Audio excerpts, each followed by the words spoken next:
Oh, may kasama di ka.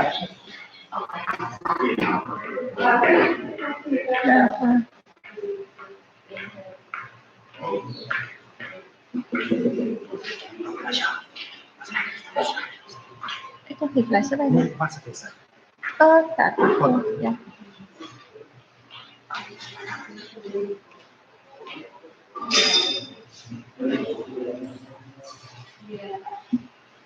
Mana di isolasi?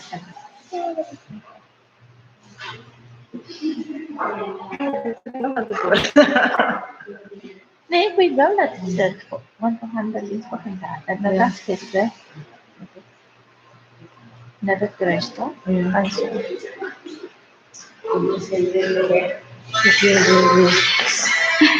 Sister wel alleen maar. Zowel alike.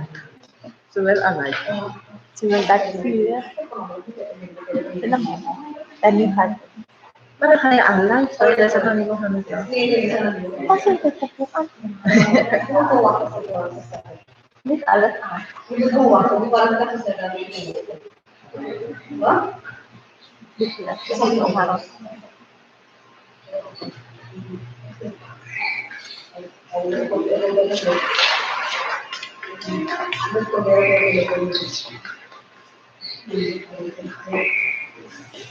Ah, zo engelig.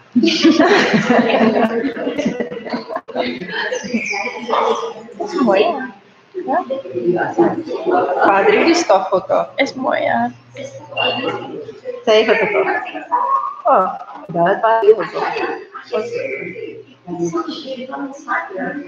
Het is jouw leuk. Ik zeg het zo. Ik sta tegen binnen.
Nama the Father, the Son, and the Holy Spirit. Amen. Sisters in Christus.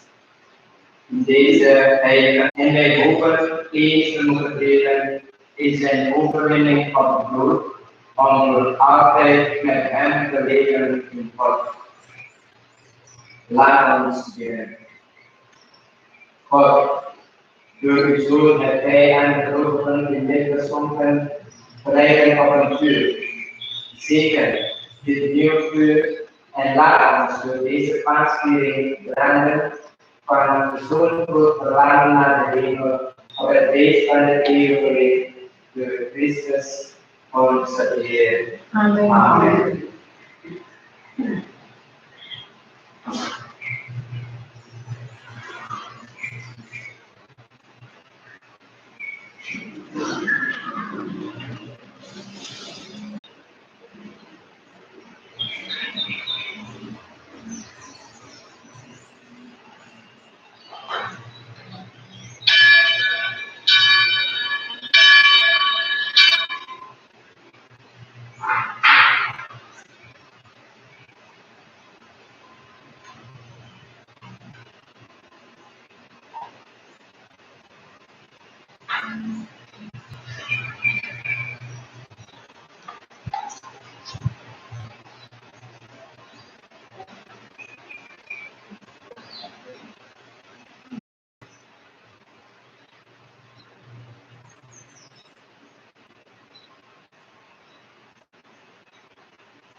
en onze geest de duisternis verdwijnen.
De glorie van de eeuwige koning, van de eeuwige koning. Heel de aarde zij vol vreugde. Ja, laat onze eigen tempel. Laat je eigen dit worden vastgemeente. Laat je eigen onze troon zijn met ons hart bij de Heer. Brengen wij dank aan de Heer onze God. Ja, gij zijt onze dankbaarheid waardig. Vader en Heer, Christus, uw Zoon, heeft gebracht.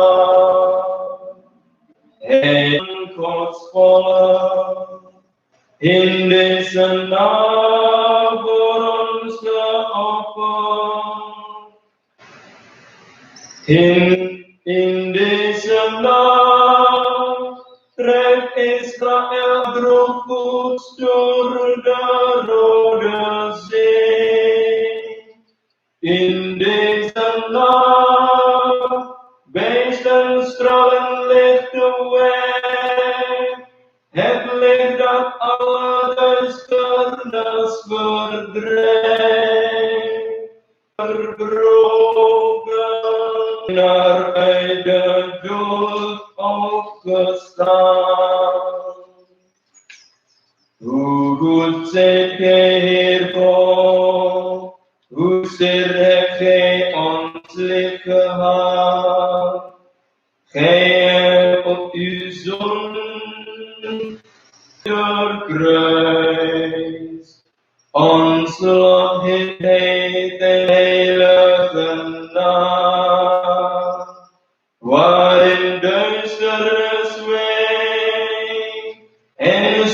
wordt vergeven. Vreugde komt voor droefheid. En gelukkig antwoord in deze glorierijke pas naar u toe zing. Nu zij haar licht heeft ontstoken. In alles wat wij doen, in heel ons leven. Wij bidden u, Heer, die ons geschapen heeft. Uw Zoon, onze Heer. Laat juichen, heerlijk koran Gods gemeente. Laat de trompeten klinken in het rond. Broeders en zusters in Christus, deze Paaswake het woord van God.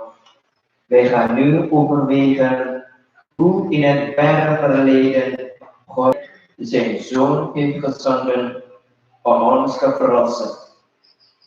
Bidden wij de Heer, die dit heilswerk is begonnen in het mysterie van zijn sterven en prijzen, dat Hij het in ons tot voltooid.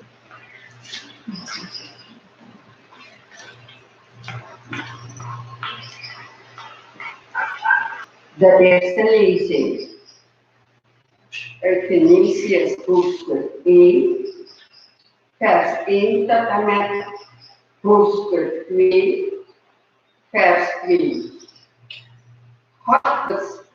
God bezag alles op de hemel en aarde. De aarde was woest en leeg. Duisternis lag over de diepte en een hevige wind joeg de wateren op. Toen sprak God, er moet licht zijn. En er was licht. En God zag dan een afscheiding tussen het ene water en het andere. En God maakte het uitspansel. Hij scheidde het water onder het uitspansel van het water erboven. Zo gebeurde het dat het goed was. God sprak, het land moet zich tooien met jong groen gras, zaadvormend gewas en de vruchtbomen die ieder naar zijn soort hun vruchten dragen met zaad erin. En gewas in allerlei soorten en bomen die ieder naar zijn soort hun vruchten droegen met zaad erin. Het heersen over de nacht. En hij maakte ook de sterren. God gaf ze een plaats aan het hemelgewelf om de aarde te verlichten. Dat was de 4e dag. God sprak, het water moet wemelen van dieren. En boven het land moeten de olie God de grote gedrochten van de zee. En aan de kriebelende dieren waar het water van wemelt. Soort na soort en aan de gevleugelde dieren, soort na hij sprak. Wees vruchtbaar en word van rijk. Gij moet het water van de zee bevolken. En de vogels moeten talrijk worden op het land. Het werd avond en het werd ochtend. Dat was de 5e dag. God sprak, het land moet lief tot voedsel dienen. Maar aan alle wilde beesten, aan alle vogels van de lucht en aan alles wat over de grond kruipt.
De tweede lezing gaat uit Exodus hoofdstuk 14, vers 15 en hoofdstuk 15, vers 1.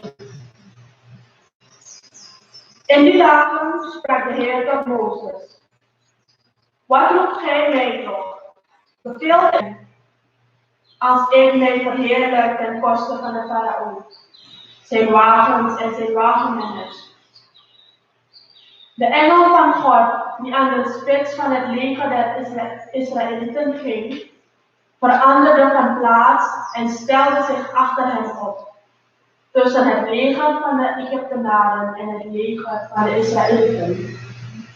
De wolk bleef die nacht donker, zodat het heel die nacht niet tot het treffen kwam.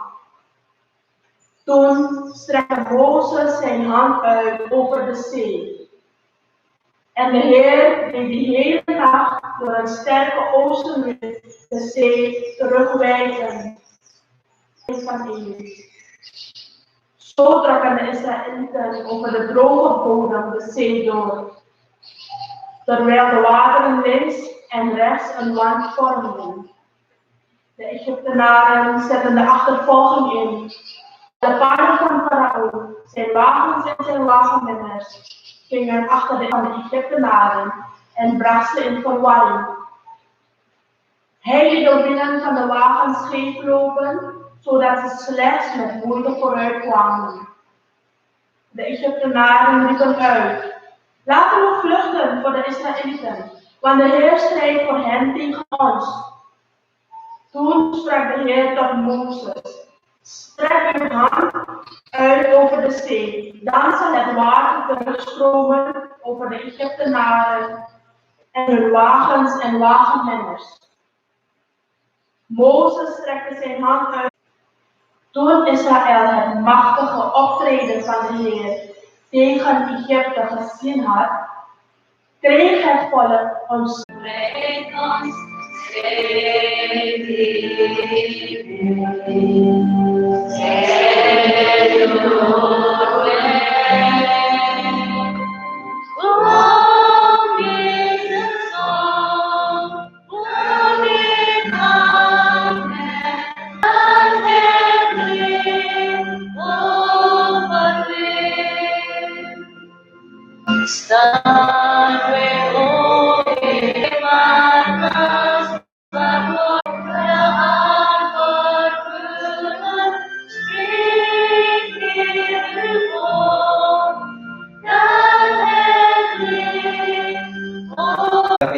zien wij ook in onze dagen schitteren. Want wat gij eens met machtige hand hebt gedaan, om één volk te bevrijden uit de grip van Farao, doet gij nu voor het heil van alle volkeren.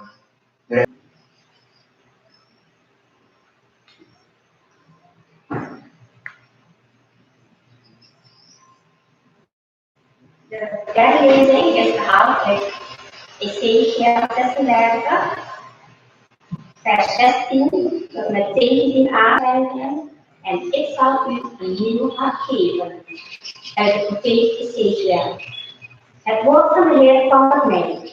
Mensenkind, toen het volk van Israël nog op zijn eigen grond woonde, heeft deze door zijn handen en wanden verontreinigd, de grond vergoten hadden. En omdat ze de grond verontreinigd hadden, naam, zodat de mens van hen zei, dit is het volk van de Heer, en toch moesten ze weg uit zijn naam. Dit deed mij leed om mijn heilige naam, die het volk van Israël ontwijd had. Onder de heidenvolken was gekomen zijn. Van al uw onreinheden en van al uw afgoden zal ik u reinigen. Ik zal u een nieuw hart geven en een nieuwe geest in uw binnenste. Ik zal het stenen hart van u lichaam verwijderen en u een hart van vlees geven. Mijn geest zal ik u geven in uw binnenste en ik zal maken dat van mijn wetten aankomt en mijn voorschriften nauwkeurig onderhouden. Ge zult wonen in het land dat ik uw vader gegeven heb. Ge zult voor mij een volk en ik zal voor u een God zijn. Zo spreekt de Heer. Vervlogen, je licht vermindert nooit. Zie genadig naar het wonderbare geheim van geheel uw kerk.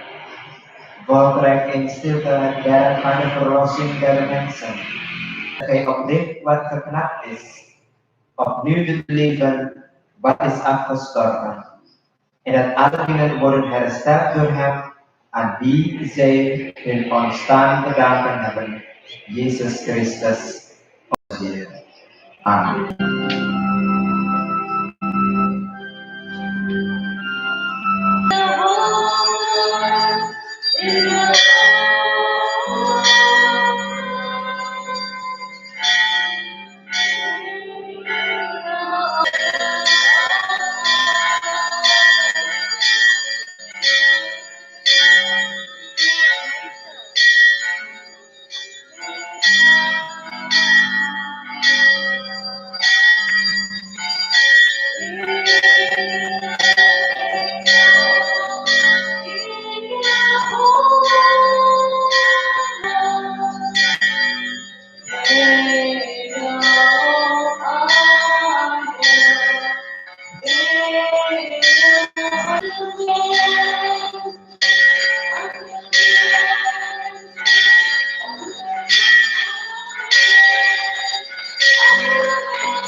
In de eenheid van de Heilige Geest, God door de eeuwen der eeuwen. Lezing uit de brief van de heilige apostel Paulus aan de christenen van Rome. Broeders en zusters, gij weet toch dat de dood, waardoor wij één zijn geworden met Christus Jezus, ons heeft doen delen in zijn dood. Door de dood in zijn dood zijn wij met hem begraven, opdat ook wij een nieuwe leven zouden leiden, zoals Christus door de macht van zijn Vader uit de doden is opgewekt. Zijn wij één met hem geworden door het beeld van zijn dood, dan moeten wij hem ook volgen in zijn opstanding. Daardoor is aan het bestaan in de zonde een einde gekomen, zodat wij niet langer aan de zonde dienstbaar zijn. Want wie gestorven is rechtens vrij van de zonde. Indien wij dan met Christus gestorven zijn, geloven wij dat wij ook met hem zullen leven. Want wij weten dat Christus, eenmaal van de doden verrezen, niet meer sterft. De dood heeft geen macht meer over met de zonde. Het leven dat hij leeft, heeft alleen met God van doen. Zo moet ook gij uzelf beschouwen als dood voor de zonde en leven voor God in Christus Jezus. Zo spreekt de Heer. Bayangkan God.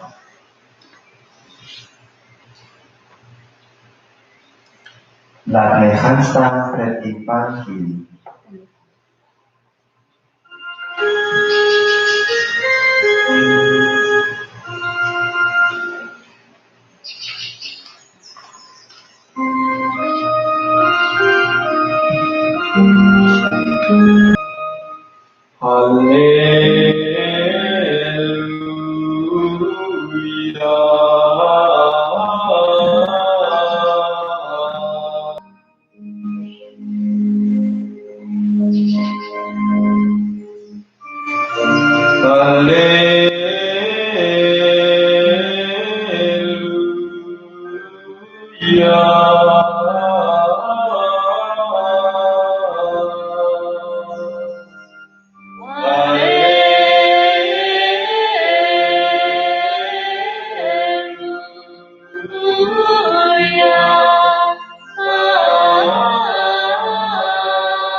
Jezus Christus, volgens Matthäus.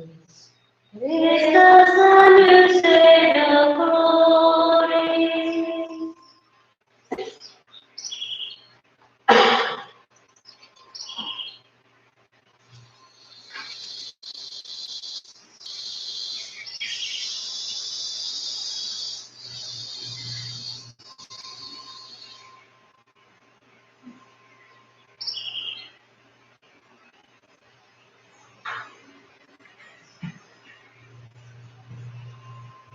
Na de Sabbat, bij het aanbreken van de eerste dag was begonnen van schrik voor hem te beven. En het leven scheen uit hen geweken. De engel sprak de vrouwen aan en zei: Gij behoeft niet bevreesd te zijn. Ik weet dat gij Jezus zoekt, de gekruisigde, hij gelegen heeft. Gaat nu terstond aan zijn leerlingen zeggen: Hij is verrezen van de doden. En nu gaat hij brengen dat zij naar Galilea moeten gaan. En daar zullen zij mij zien. Zo spreekt de Heer. Wij danken God.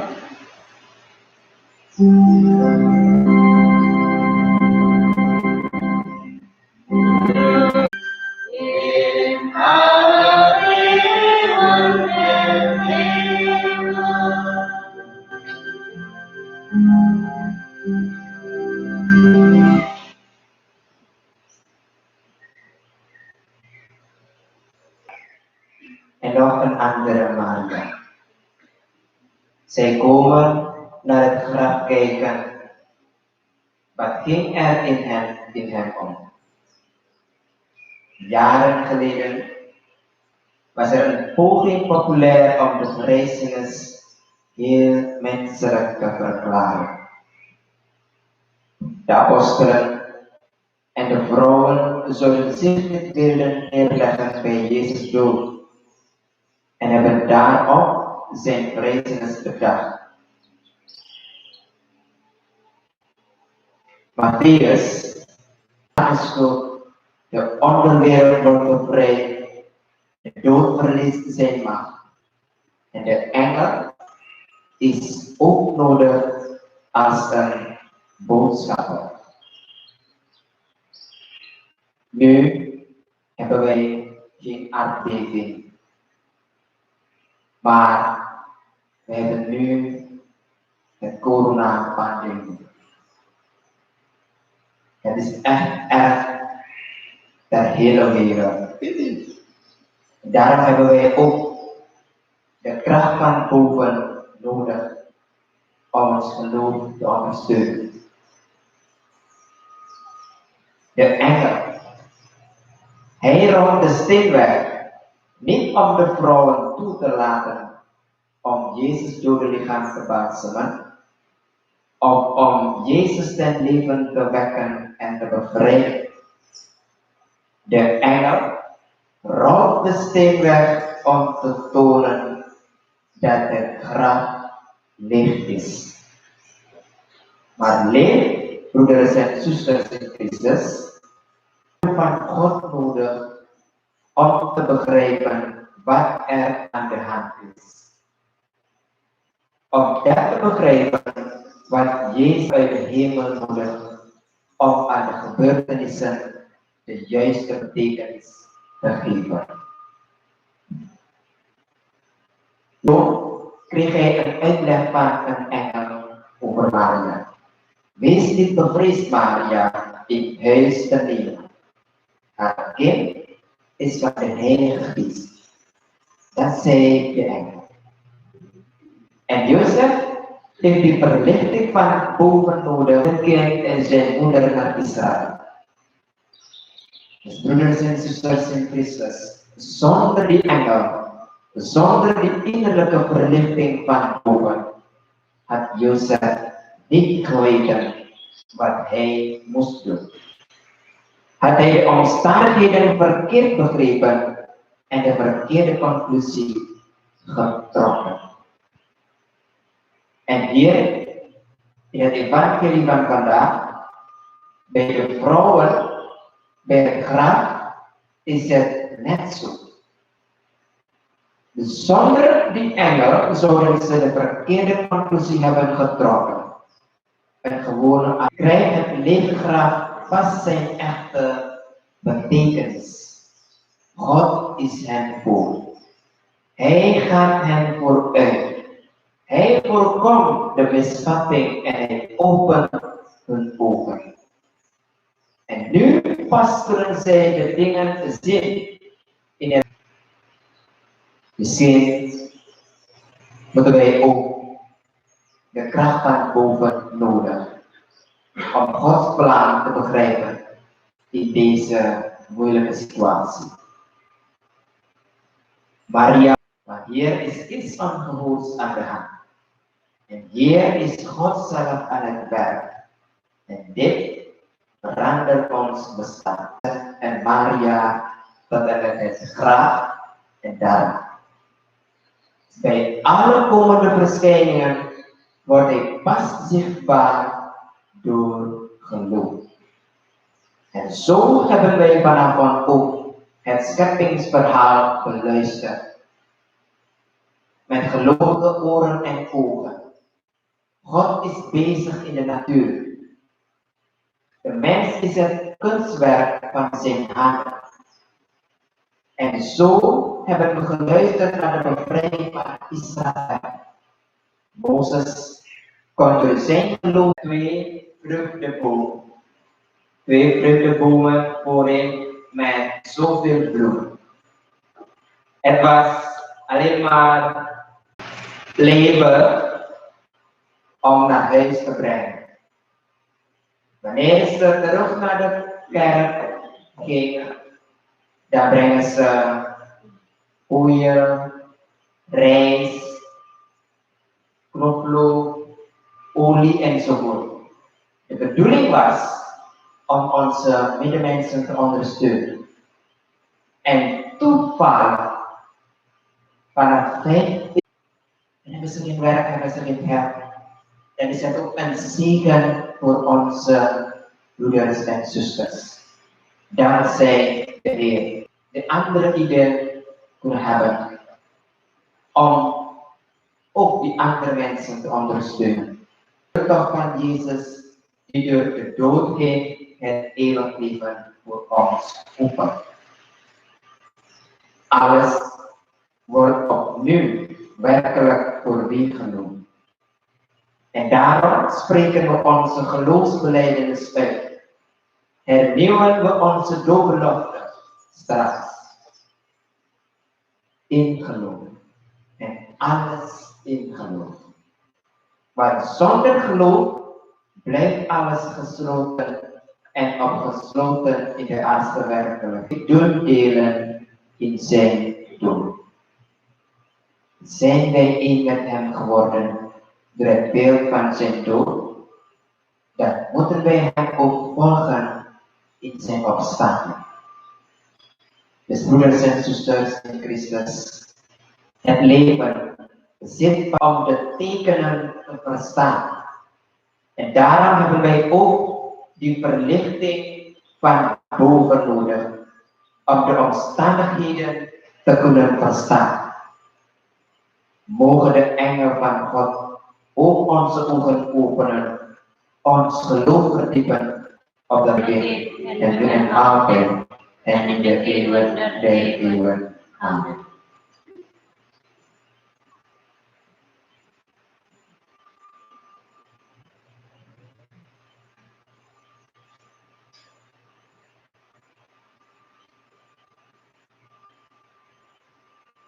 Broeders en zusters,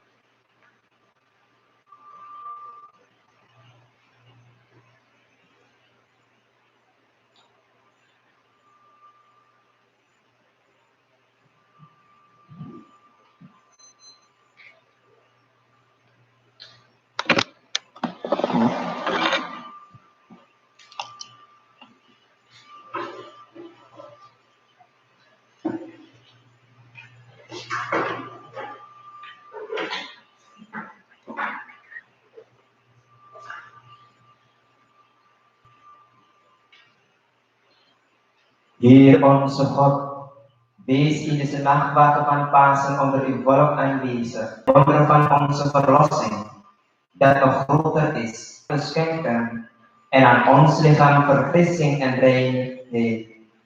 Met water ook hebt gij uw volle barmhartigheid bewezen. Door zee hebt gij het bevrijd uit de slavernij en zijn dorst gelest in de woestijn. Onder het teken van water hebben de profeten een nieuw verbond aangekondigd, dat gij wilde sluiten met mensen. Door het water, dat door Christus werd geheiligd in de Jordaan, hebt gij de zondige natuur van de mens in het bad van de wedergeboorte opnieuw gereinigd. Laat daarom dit water voor ons een herinnering zijn aan het doopsel dat wij hebben ontvangen.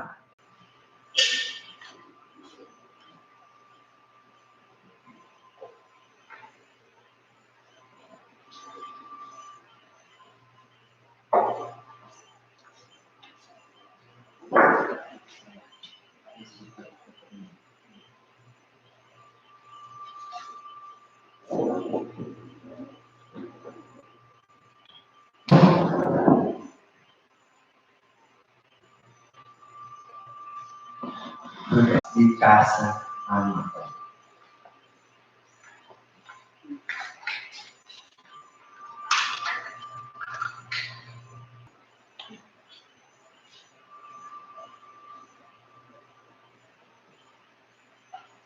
Broeders en zusters, door het paasmysterie, daarom kan u antwoorden, ja, dat geloof ik.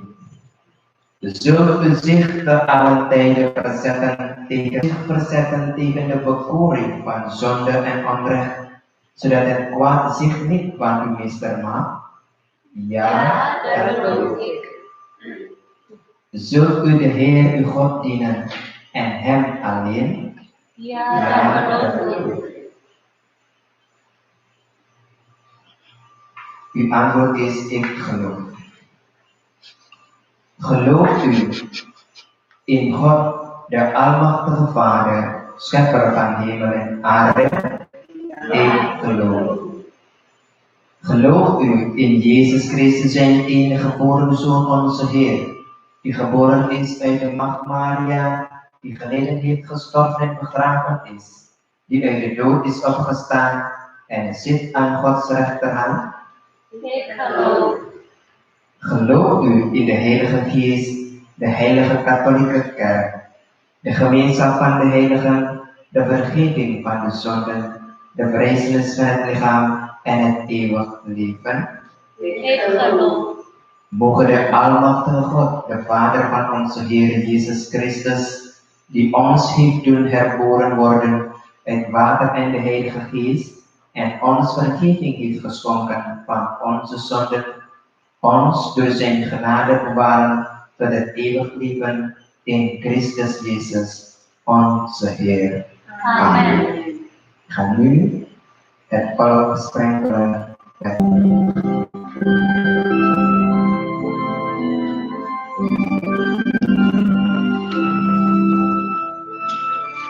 Lord of Jesus, Lord, met Jezus in mijn hart. Trouw door de dood mijn droom vergeet, strek ik mijn handen waar ik haar verlang.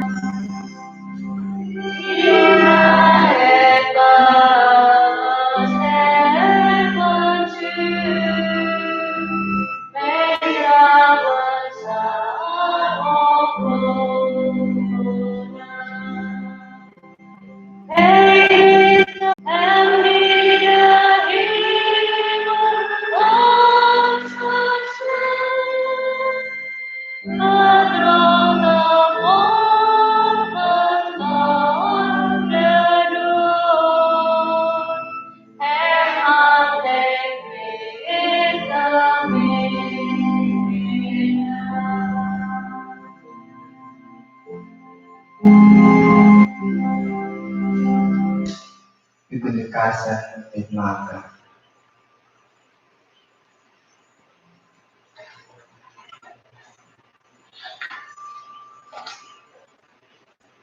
Voorbidden.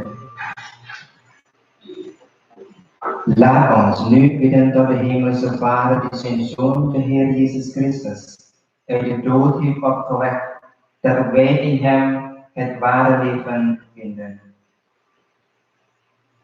Wij bidden in dankbaarheid voor alle christenen, voor de kerk en alle gelovigen waarop ter wereld, dat allen mogen kijken en zien met de ogen van het geloof, dat allen in het leven van alle dag de kracht van de levende Heer ervaren. Laat ons bidden. Heer, wij vragen u voor ons.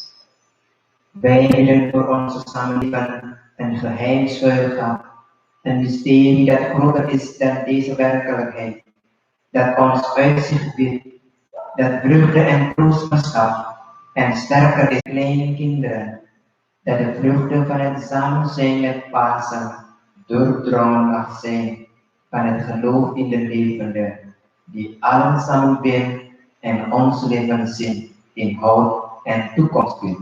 Laat ons aan de zieken, ook aan hen die in angst leven of in nood verkeren, bidden.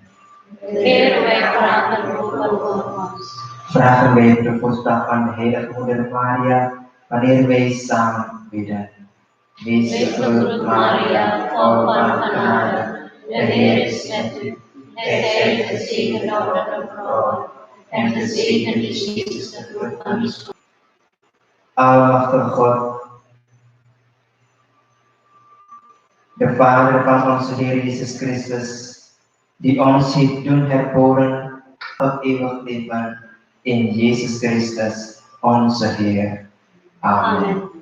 Dan gaan we over tot de offerande.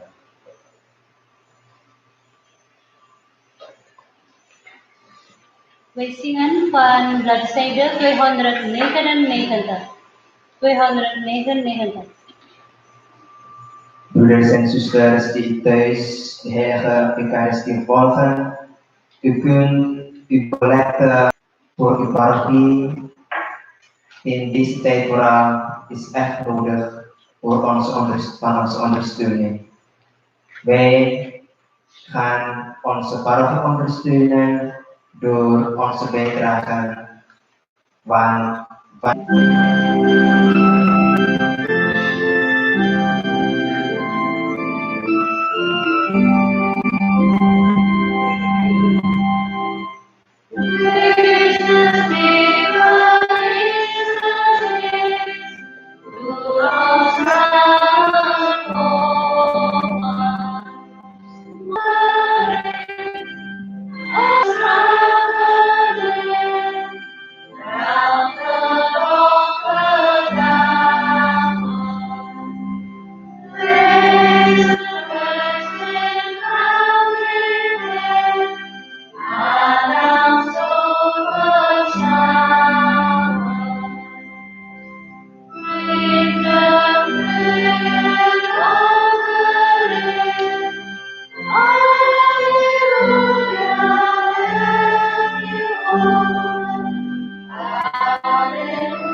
U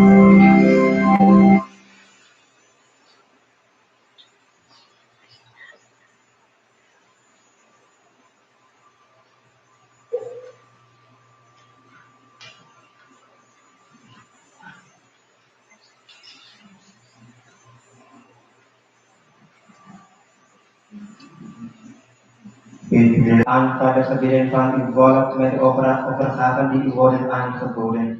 Laat deze Eucharistie die haar oorsprong vindt in het Paasmysterie ons kracht geven tot eeuwig leven. Door Christus onze Heer. Verhef uw hart. Wij zijn met ons hart bij de Heer. Breng mij dank aan de Heer onze God. Wij zijn onze dank bij de God. U danken wij Heer God omwille van uw heerlijkheid. En om weer in genezing te vinden, zullen wij uw naam verkondigen. Maar vooral in deze nacht bezingen wij u, want ons paslam Christus is voor ons geslacht. Hij die voor ons geworden is, het lam dat wegdraagt de zonde der wereld, onze dood is hij gestorven. Voorgoed heeft hij u dit lied te juichen zonder einde. Sing Hail, Hail, Hail, sing met ons Hail, Hail, sing met ons vervuld in majesteit. Hosanna, hoge prijzen, Wij bidden u genade, God, Vader van onze Heer Jezus Christus. Wij smeken u, door hem die is uw Zoon en onze Heer, dat gij wilt aanvaarden en zegenen deze gaven hier, die wij u aanbieden, dat gij zult heiligen dit brood en deze beker. Opdat zij ten goede komen aan Heer kerk, die gij geroepen hebt en uitverkoren, overal in deze wereld. Monsignor Wilhelmus de Becker, onze bisschop emeritus, verenig ook met allen die u toebehoren en van alle mensen die hier voor u staan.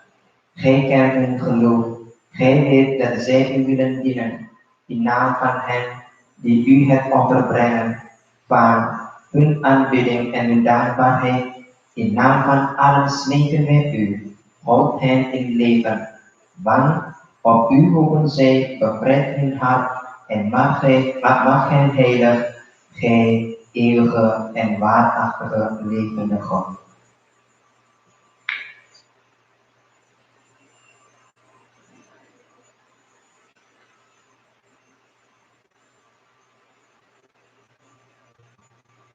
Deze nacht, Jezus Christus uit de dood is opgestaan en wij smeken u, samen met Maria altijd mag, die bij u verheerlijkt is, de moeder van Jezus Christus, onze Heer en onze God, met de heilige Jozef en met uw apostelen en bloedgetuigen, Petrus en Paulus, Andreas, en met al uw heiligen, om hun wil en op hun voorspraak vragen wij, wees onze toevlucht, waar wij ook gaan, wees onze kracht, door Christus onze Heer. Amen. Tot vergeving van zonde, onze Heer. Amen. Ontvang uit onze handen, Heer, dit brood en deze beker. Bekrachtig en voltooi en zegen deze gaven, dat zij voor ons het lichaam worden en het bloed van Jezus Christus, uw beminde Zoon, die op de avond voor zijn lijden en de dood het brood in zijn handen heeft genomen en zijn ogen opgeslagen heeft, naar u, God, zijn kerkheid nu altijd durende verbond. Dit is mijn bloed, dat voor u en velen wordt vergoten tot vergeving van de zonden. Met u doen om mij te gedenken.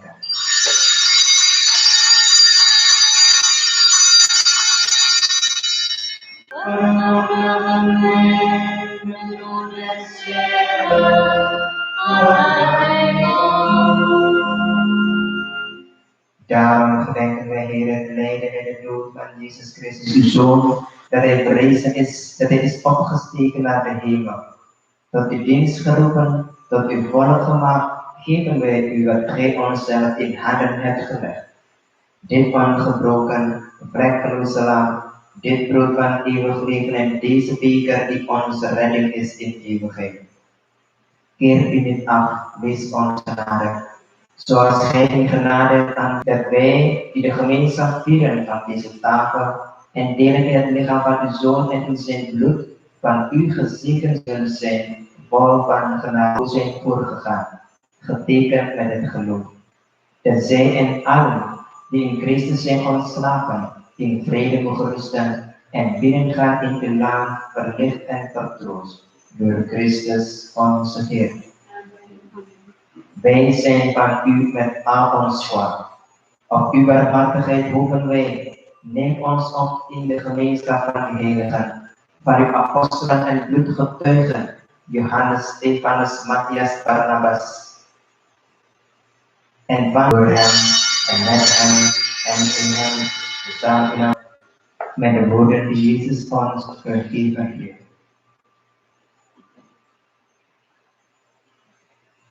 Onze Vader, bladzijde 200.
Geef u in uw naam en maak ons in, geen die leeft in eeuwigheid.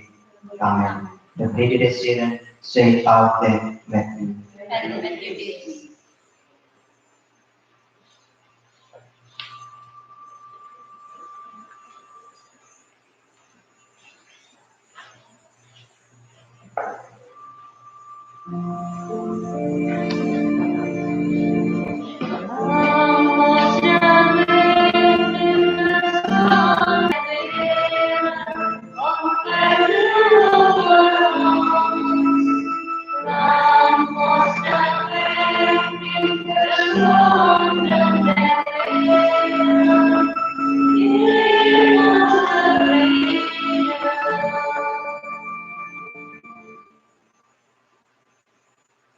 Zalig zij die genodigd zijn aan de maaltijd des Heren, zie het lam Gods dat wegneemt de zonden der wereld. Heer, ik ben waardig dat gij tot mij komt, maar het leven is zoals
Laat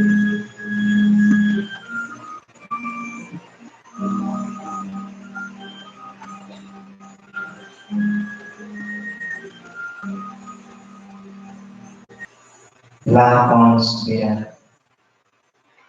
Heer, laat over ons uw geest van liefde komen.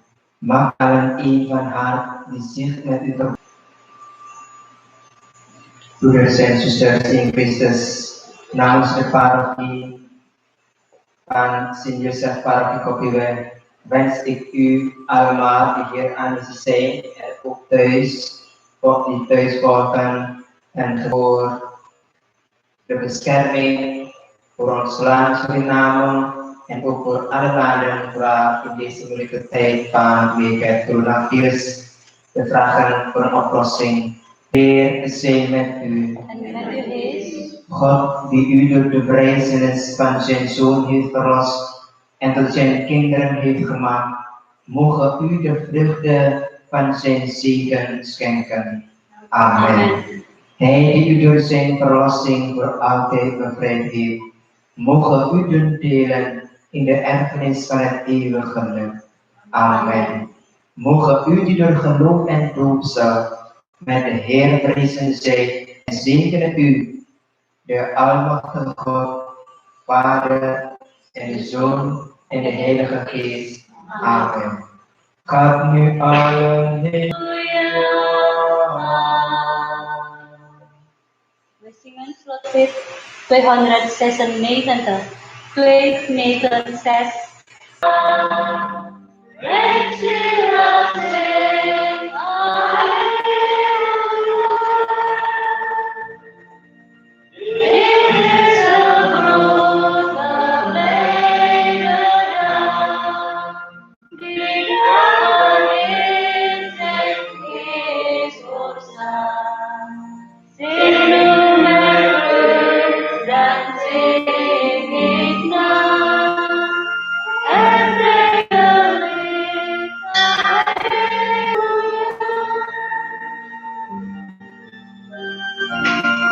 Delen. Sama pintunya. Tenang lagi Mas. Oh, WhatsApp. Ya. Salah mantan.